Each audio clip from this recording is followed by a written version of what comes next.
सुनो भाई, अपने वादे में संकल्प के आधार पर जो मैंने प्रतिज्ञा की है कि प्रतिदिन मैं गीता के कुछ श्लोक हिंदी वर्जन पढ़ूंगा, पढ़ने वाले को लाभ, सुनने वाले को लाभ।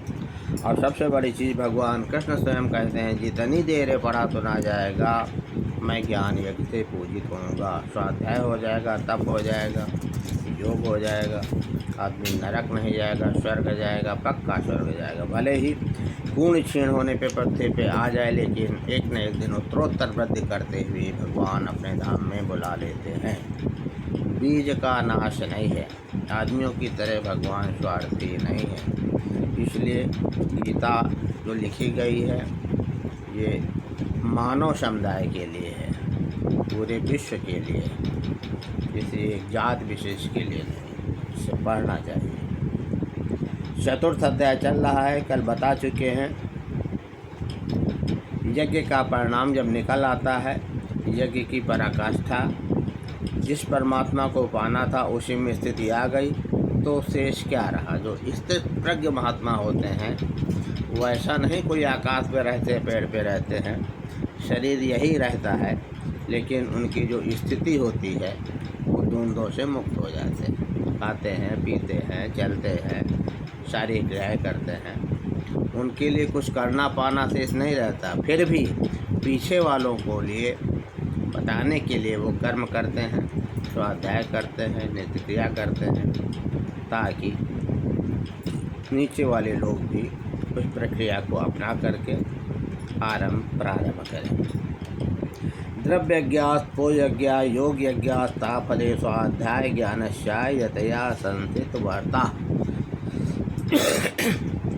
पुनः योगेश्वर श्री कृष्ण यज्ञ को भली प्रकार समझाते हैं।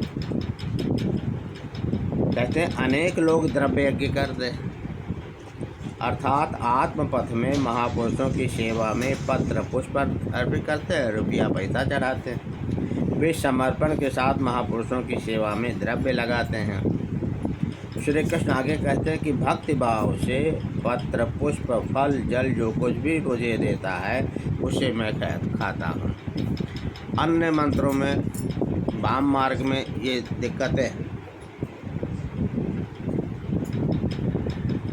वहाँ पर बड़े नियम हैं, कोविद को निषेधा है, लेकिन भगवान इतने सरल हैं कि प्रेम से पत्ता पुष्प फूल जल जो भी आप चढ़ा देंगे उसे वो प्रीति सहित खाते हैं। वही कह रहे हैं, अब शंकर भगवान के एक लोटा जल चढ़ा दो, उसी से प्रसन्न। जल जो कुछ भी मुझे देता है मैं उसे खाता हूँ और उसका परम कल्याण सृजन करने वाला होता हूँ।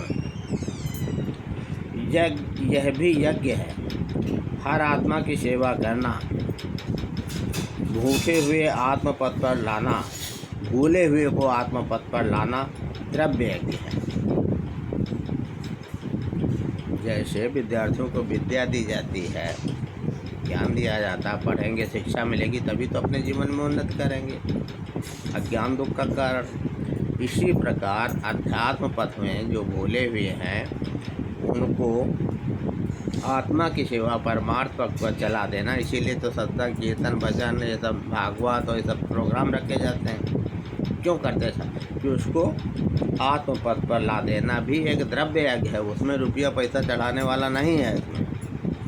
इसमें आत्मज्ञान देना है, परमात्मा की तरफ बढ़ा देना, क्योंकि प्राकृतिक संस्कारों को जलाने में समर्थ हैं।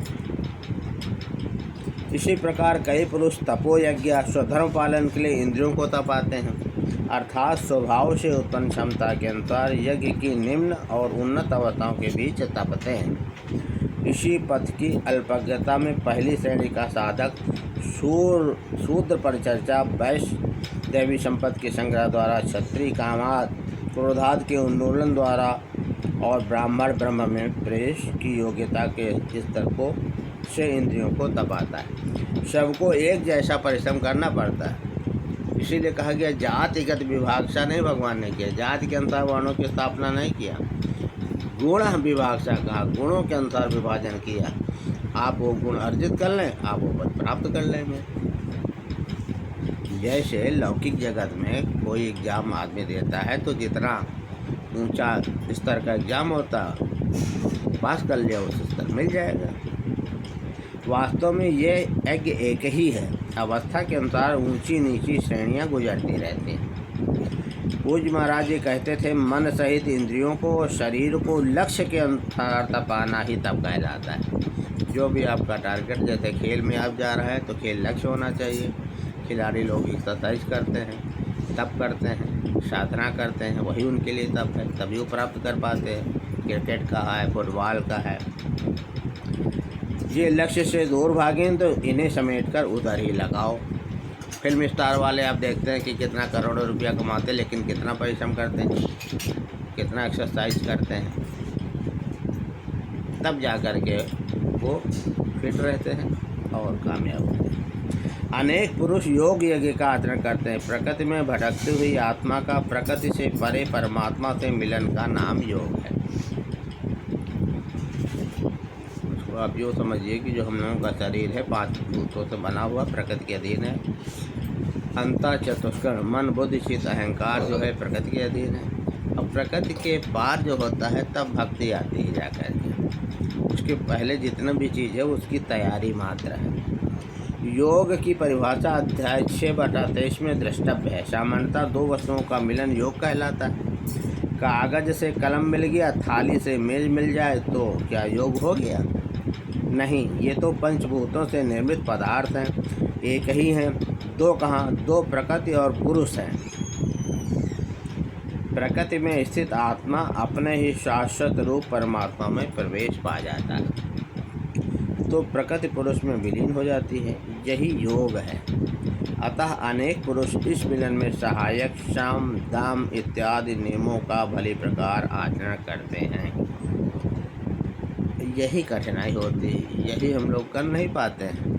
शाम दाम नियम पर वो सीधे चले जाते हैं प्राणायाम पे, योग पे, और उसके जो प्रारंभिक है वो नहीं कर पाते हैं।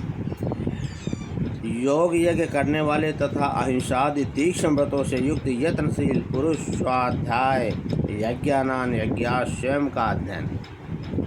स्वाध्याय का मतलब भी हकीकत में यही होता है। सामान्य होता है अपना अध्याय, अपने जीवन का अध्याय, अपने शरीर का अध्याय, अपने क्रियाओं का अध्याय, अपने स्तर का अध्याय, उसको स्वाध्याय कहते हैं। तो स्वयं का अध्ययन, स्वरूप का अध्ययन करने वाले ज्ञान यज्ञ करता है।